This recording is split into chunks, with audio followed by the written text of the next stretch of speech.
बिस्मिल्लाहिर्रहमानिर्रहीम। अस्सलाम वालेकुम। आप देख रहे हैं विलेज लाइफ जी के। मैं खैरियत से और उम्मीद करती हूँ कि अल्लाह ताला के फजल करम से आप सब भी बिल्कुल खैर खैरियत से होंगे। सबसे पहले जी मेरी तरफ से आप सबको ईद मुबारक। और मेरी बेटी बार बार ज़िद कर रही थी कि मेहंदी लगाएं, तो मेरा दिल नहीं कर रहा था। तो मैंने अभी ज़ोजा लिखा और उसने फैज़ बुखारी की मत मार दी। मैं उसको हंस रही थी कि ये फैज़ बुखारी को क्या बना दिया आपने। मुझे कह रही थी कि मम्मा लाएं आपको मेहंदी मैं लगाऊं। मैंने कहा नहीं, मैंने इस बार खुद लगानी है। तो मैंने ज़ोजा लिखा और उसने ना फिर वो फैज़ बुखारी को थोड़ा बिगाड़ दिया। मैंने कहा चले लाओ मुझे दो, तो मैं इसको ना ठीक कर लेती हूँ। ऐसे ही बस कभी कभी दिल करता है ना कि इस तरह की मेहंदी लगाने का। बस आज मेरा भी दिल कर रहा था कि इस तरह की मेहंदी लगाऊं। मेरी बाजी सुबह ना मेरा हाथ देख के हंस रही थी, कह रही 17 साल बाद क्या बना है कि तुमने ये लिख लिया है। मैंने कहा बस ऐसे ही बाजी दिल कर रहा है। अभी सुबह सुबह का टाइम है और वो मेहंदी वाला क्लिप रात का था, तो अभी मेरा मूड बना है जी। सभी सोए हुए हैं। मैं सबसे पहले उठ के मैंने नमाज़ पढ़ी। नमाज के बाद मैं अपनी मदर इन लॉ की कब्र पे गई हूँ। तो अभी भी मैं आई हूँ तो सभी सो रहे थे, तो मौसम बाहर बहुत अच्छा हो गया था। मौसम को देख के ना मेरा दिल किया है कि हलवा पूरी और चनों का नाश्ता करूँ। तो ये मैं बनाने लगी हूँ हलवा। आटा मैंने गूंद के रख लिया है और चने बॉयल हो गए हैं, तो मैंने कहा चने जी जल्दी से बना लेते हैं हलवा पूरी और चने। जब इस तरह का हसीन व जमील मौसम हो, ठंडी या हवा चल रही हो, इस तरह लग रहा हो कि जैसे अभी बारिश हो जाएगी, तो फिर हलवा पूरी का नाश्ता तो बनता है ना।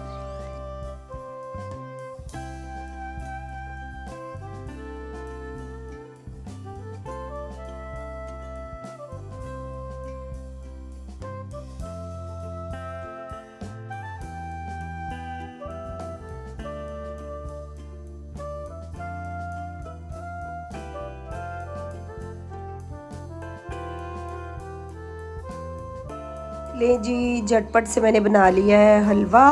और पूरियाँ ना मैंने पहले कभी नहीं बनाई, मैंने आज फर्स्ट टाइम बनाई है। लेकिन ना बहुत अच्छी बनी है ना बहुत बुरी बनी है, लेकिन मेरा तजर्बा जो है ना वो कामयाब रहा है। तो बच्चों के लिए साथ मैंने बनाया कस्टर्ड, और आज कस्टर्ड बनाया है जी बिल्कुल नए अंदाज में। और ये जो आपको ऊपर रेड रेड नज़र आ रहा है ना, ये जेली है। और कस्टर्ड भी बहुत मज़े का बना है। और आय अल्लाह, मौसम चेक करें कि क्या कमाल का मौसम है। मेरा तो दिल कर रहा था कि सारे काम गुम छोड़ के ना तो मैं कहीं बाहर घूमने के लिए निकल जाऊँ ना। इतना अच्छा मौसम हुआ है कि हल्की हल्की बारिश शुरू हो गई थी। तो जो मैं काम कर रही थी ना, मैं इस काम को यहीं पे छोड़ के तो चली गई। मैंने कहा मैं ऊपर जाके ज़रा मौसम का हाल देखे। बहुत हल्की हल्की बारिश हो रही थी और बहुत अच्छा है ना, हवा भी चल रही थी और मौसम यानी बड़ा ज़बरदस्त हो गया है। ईद का जो मौसम लुत्फ़ है ना वो दुबाला हो गया, लेकिन बच्चों का मूड ख़राब हो गया। बच्चों ने कहा है कि जी बाहर फिरा नहीं जाता, एक दिन होता है ईद का और वो भी बारिश हो गई तो बस जी अम्मा जी ने कहना बह जो कार किधरे नहीं जाना। तो बच्चों का मूड ख़राब हो गया था और मुझे ये था कि इन्होंने अभी नमाज़ पढ़ने के लिए जाना है। और 7:30 बजे पूरे मैंने ना नाश्ता देखें जी लगा दिया है। मुझे ये होता है कि जब ये नमाज़ पढ़ने के लिए जाए ना तो घर से नाश्ता करके जाए, क्योंकि वहाँ पे मस्जिद में भी देर हो जाती है। और बुखारी साहब की आदत है कि नमाज़ पढ़ने के बाद फैमिली के घरों में ये हो के तो फिर आराम से आते हैं। और बुखारी साहब और जो है ना वो रज़ा नाश्ता कर चुके हैं। और ये जो है ना इस भाईजान को नहाना बड़ा मुश्किल काम है जी। इसको तो बस यही समझ लो भी इनू ना ईद दे ईद ही नहाना सी हुंदा है। वैसे नहीं इसने नहाना होता। अब ये नहा के आया है और मैंने कहा माशाल्लाह माशाल्लाह, मेरा बेटा बहुत प्यारा लग रहा है। और मैंने इसको कहा कि चलो जी अब नाश्ता कर लो जल्दी से। और ये सब जा रहे हैं जी मस्जिद, और रईस को मस्जिद जाना भी थोड़ा सा मुश्किल लग रहा है। खैर बच्चे चले गए हैं नमाज़ पढ़ने के लिए और सारे घर मैंने किया और करवाया है जी। साफ़ हेल्पर की मिन्नत समाजत की थी कि मेरी तबीयत ऐसी नहीं है कि मैं काम करूँ, तो ईद वाले दिन प्लीज़ छुट्टी ना करना।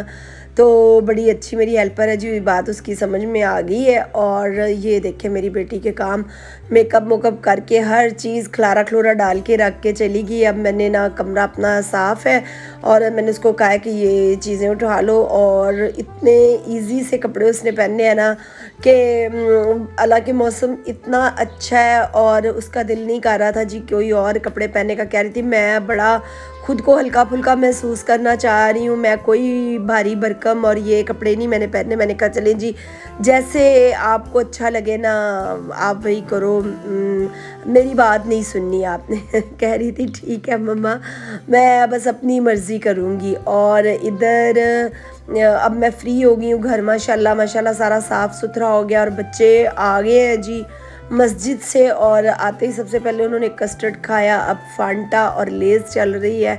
और माओं के जो है ना काम वो ईद वाले दिन भी नहीं ख़त्म होते। ये मैंने हेल्पर को साथ लगाया, थोड़े इनके कपड़े थे अलमारी में रखने वाले, मैंने कहा चलो पहले इस्त्री करके ना उनको रखो इधर, मैं फिर उन्हें अलमारी में खुद रख लूँगी, क्योंकि उसको ना अलमारी में नहीं पता किस तरह रखते हैं। तो वो ये बेड पे रख के गई और अब मैं जल्दी से बनाने लगी हूँ दही भल्ले।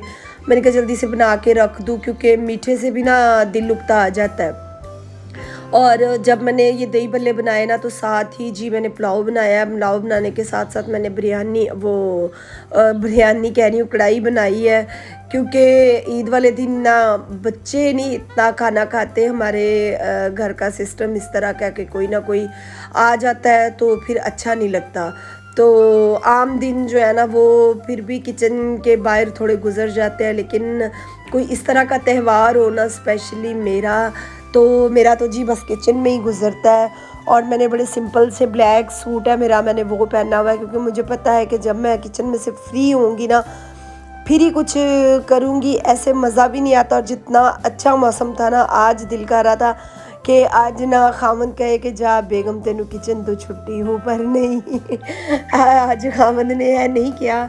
तो खैर जी अभी हम लोग जा रहे हैं अपने देवर के घर और ये मैं निकली हूँ अपने घर से। और आप देखिएगा कि मेरे और मेरे देवर के घर में ना कितना सा फासला है।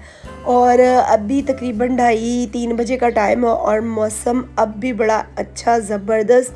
बाहर निकल के ना ऐसे लगा है जैसे एक ताज़ा सी हवा आ गई। वो सामने देखे मेरे देवर का घर है, वो मैं अपना हाथ करके ये नहीं दिखा रही हूँ कि देखो मैं ज़ोजा फैज़ बुखारी जा रही हूँ, मैं ये दिखा रही हूँ कि ये देखे कि व्यू कितना अच्छा है। नहर के करीब मेरा घर है और नहर की एक साइड पे मैं रहती हूँ और एक साइड पे मेरा देवर रहता है। तो हम लोग ना पास पास ही हैं, आने जाने में भी आसानी होती है, घर भी करीब करीब ही है, मतलब दरमियान में सिर्फ नहर है, वरना एक दूसरे का घर ना बिल्कुल पास पास है, पता भी नहीं चलता। और ये देखे जी गंदम फुल पक चुकी है और कटाई भी गंदम की जो है ना वो शुरू हो चुकी है। और मुझे तो बस आसमान और मौसम आज बड़ा ही कमाल का लग रहा था और खूब मज़ा आया है। उनके घर जाके ना थोड़ी मेरी तबीयत फ्रेश होगी, ज़रा गपशप मार के काफ़ी दिनों बाद घरों बाहर निकल के ना थोड़ा सुकून आया है। मुझे ईद वाले दिन थोड़ा बंदा फील करता है ना कि किसी के घर गेस्ट चला जाए, वो इजी है। खुद अपने घर में काम करना और किचन में स्पेशली काम करना ना थोड़ा सा मुश्किल लगता है।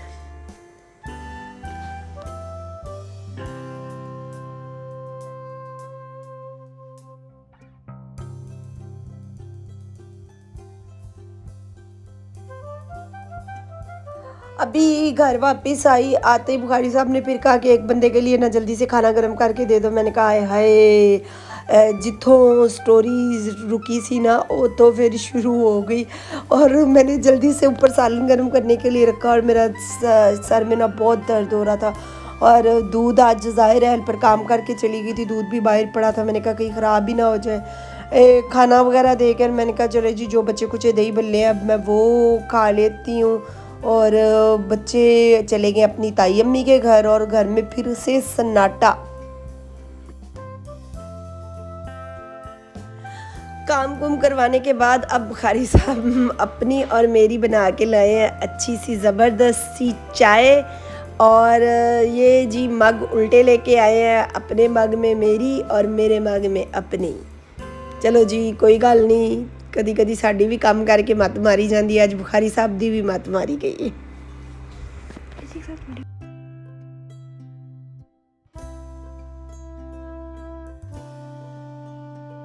मेरे बेटे को नजर लग गई है। ओए अल्लाह, कितनी ज्यादा चोट लगी है।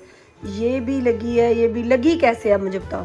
गिरा था ये ना, उस घर का दरवाजा खड़काने लगा था। ये फजूल है बहुत ज्यादा मेरा बेटा। ये आपके ना नोज के इधर भी लगी है मेरा बेटा, ये भी लगी है, ये भी, ये भी, ये भी इतनी ज्यादा लगी है।